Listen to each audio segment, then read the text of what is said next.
So, I'm Emiliano Rodríguez Mega. I'm a Mexican science journalist, and I work as a freelancer.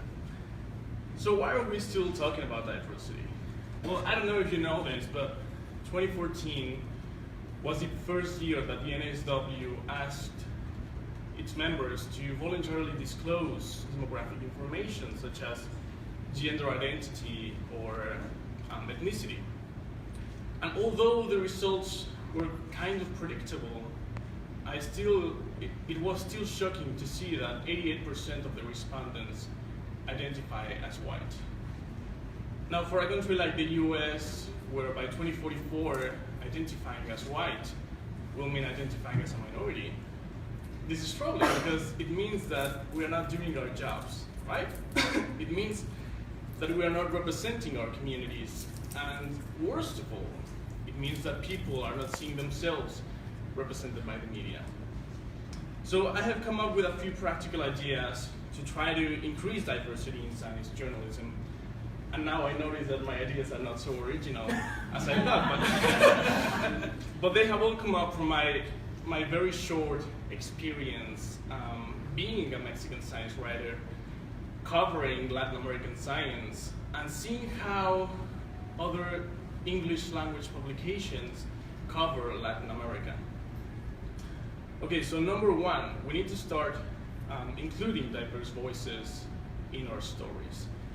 Now, this is a case that was highlighted at On Dark magazine by Federico Puxo, who is an Argentinian science journalist.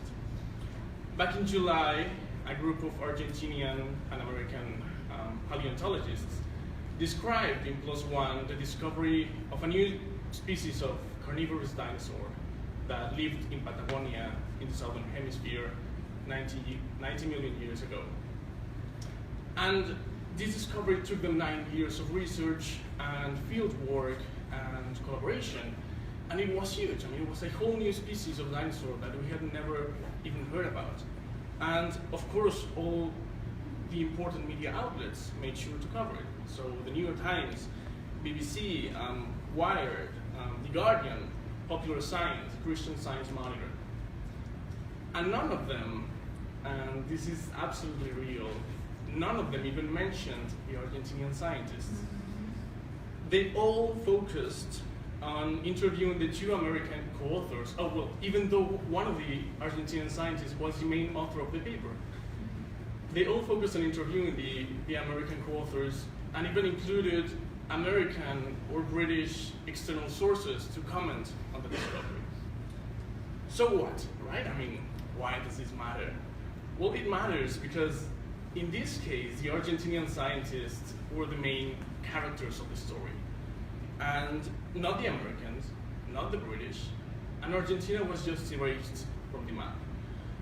For these English language media outlets, the discovery was wholly American, wrote Puxo. And he said, each time American or British scientists collaborate with Latin American colleagues, English language publications privilege the researchers from the first world. Now, this is nothing new. This is not an isolated case. This is something I have seen over and over and over again. And by following this trend, I believe that journalists are telling an incomplete, unbiased version of our reality.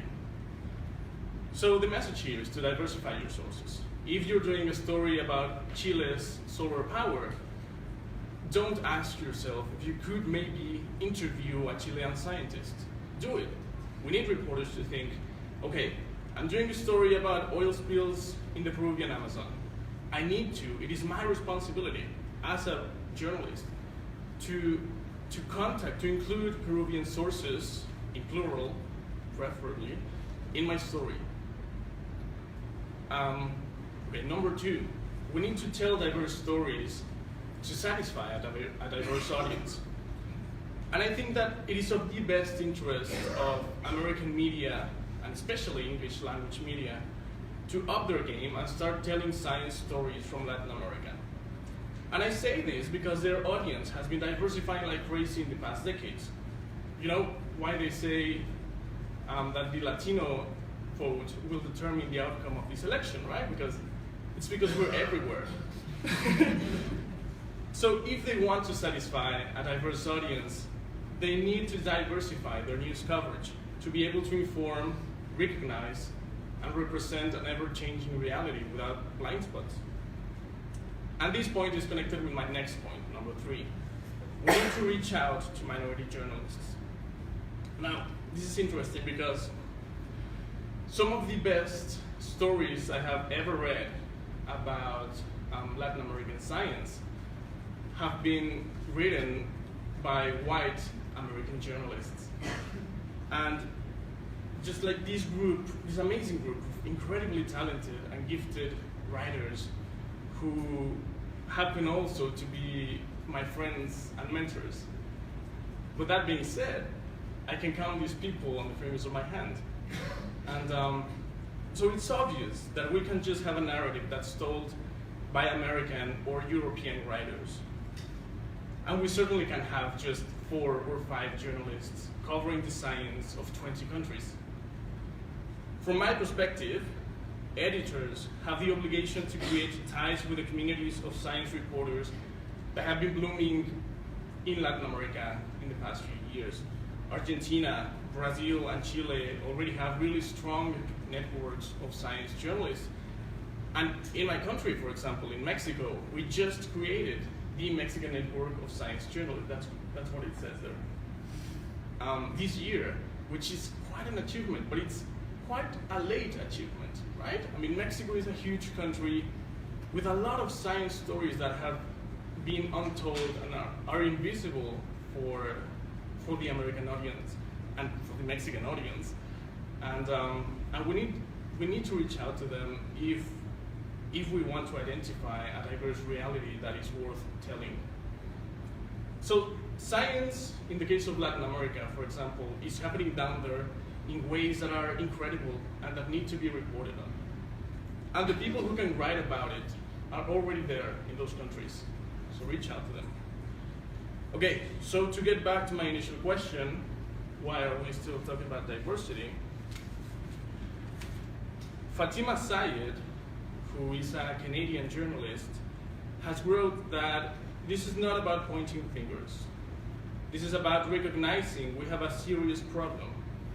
For too long, she says, the white landscape of Canadian journalism has stood on excuses such as, we don't get a diverse pool of applicants, we couldn't find anyone qualified, we don't have the resources, it's just the way things are, and my personal favorite, which is, we tried our best. It is not hard to imagine that the very same thing happens in American newsrooms, even in science news sources. And while this happens, we continue to stigmatize, stereotype, and simplify non-white scientific communities.